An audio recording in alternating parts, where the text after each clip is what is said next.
Yo, what is going on today, YouTube? Hope you guys are doing fantastic. Today, we're going back to basics. We're going to be talking about support, and we're going to be doing a support guide, talking about all the starters and all the best items to be building. I'm going to talk about as much as I can, why to build a starter, when to build it, and kind of the value of what you get from all of them. So jumping right in, there's 4 support starters. And yes, you need to build a support starter no matter what. I've heard about some tainted builds, some axe builds, sigil builds. Guys, they're not good. Eye builds, they're not good. I know Genetics builds them. He enjoys doing it, but at the highest level, you've never seen him do it. He just does it because it's fun in ranked. Okay, these are the best items to be building in support. These 4 starters. These are your 4 options. Starting with Sentinels.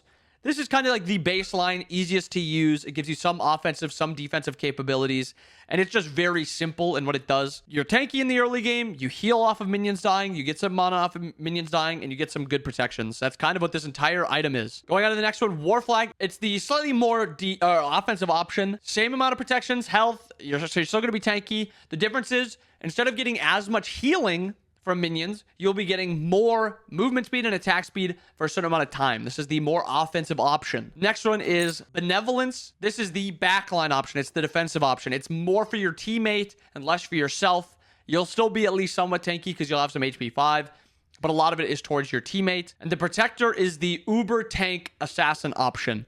It's to make yourself or mage option. It's to make yourself incredibly tanky late game and a little bit tankier early game, but reducing a little bit of your damage. Now going into the starters, Sentinel's Boon just got a nice little buff. It used to be only 3% of your health, and now it is 4%. And it's also 20 bonus gold instead of 15. I actually think this is an incredible ranked option. I think if I am playing ranked and I am looking to play a little bit more aggressive, but I don't really care about, or I don't make great use out of attack speed or movement speed. The sustain you get from this and the gold you get from this is absolutely bonkers. Yes, if you're playing a more backline style, Sentinel's Embrace is still a better option. But if you're solo tanking, I really think Sentinels is just the better option, because Sentinel's Embrace is reliant on just having you and like 2 allies by yourself. But in this mage solo meta where it's like 3 people by you, sometimes even all 4 of your teammates are by you, you're getting a lot less value from this, and it's going to be spread out a lot more. And then on the opposite side, if you're solo tanking, you're going to be taking a little bit more poke. So getting a little bit more sustain when you're sieging is going to be very good. And I think that could be true in SPL also. The only problem is you don't really see Sentinels in SPL because usually War Flag or Benevolence are just the better option. War Banner is basically War Flag on steroids. It is movement speed, attack speed, and you get healing and mana per enemy god hit if you have stacks of the movement speed and attack speed, but I think you need at least 4. It's a little more convoluted, but it's still very strong. This is the go-to War Flag option if you are building War Flag. It's very strong if you're playing aggressive. It's really good for sustain. It's good for chasing people down. Like overall, this is insane if you're playing a more aggressive style support. Spartan's Flag, I can never like this item. It is statted poorly. It's not as good. Like, yes, 10% increased power is okay, but Bracer does that in an area, and it's only over 10 seconds, and it's only in that area, same as Bracer. But this one you have to hit an enemy, and then it places it where I'm pretty sure it places it where you are. Yeah, so it's not even like if you poke an enemy from a distance, it pushes yourself around you instead of around the enemy when you're like chasing the enemy down. So it's a little weird. I'm not a fan of it. I've seen Jake build a little bit, but I'm not a fan of it. Benevolence is the go-to defensive option. Playing gods like Kepri, Yamoja, Geb, Sylvanas even sometimes. Benevolence is that option. Compassion is mitigation to your allies around you, and you soak up a little bit of that damage that they're taking. Yes, I know it got nerfed. It's down to 12%. It's still very good. Still is very, very good, and it's the better option 99% of the time. Heroism is actually eaten a few nerfs also, but this one gets countered by anti-shield. This one, when an ally gets CC'd, it has a 15-second cooldown. When an ally gets CC'd, they get a 15% health shield around them based on your max health. So, I mean, it's good if they have like only 1 CC and they're trying to kill off that CC. Like if they have like a Naja and that's their support, and then the rest of their comp is like Tsukuyomi and I don't know, a bunch of other stuff that doesn't have any CC. Heroism can be fine, but it's just easily countered by anti-shield, and Compassion has like no counter to it. And then Lono's Mask is the only upgrade for Protector's Mask. If you're going Protector's Mask, you're getting Lonos. The only thing you have to know with Lonos is build protections with it. You want to get up to the 5 bravery stacks. You do not want to be at even a single cowardice stack in the late game. Yes, if you finish it and you have 1 cowardice stack, it's fine. If you have 2, not that great. It's better to not upgrade it if you're going to have 2 stacks of cowardice. And if you have 3 stacks of cowardice, you're trolling and you're a coward. 3 or more. Now getting into the items, I'm going to keep this as short and sweet as possible.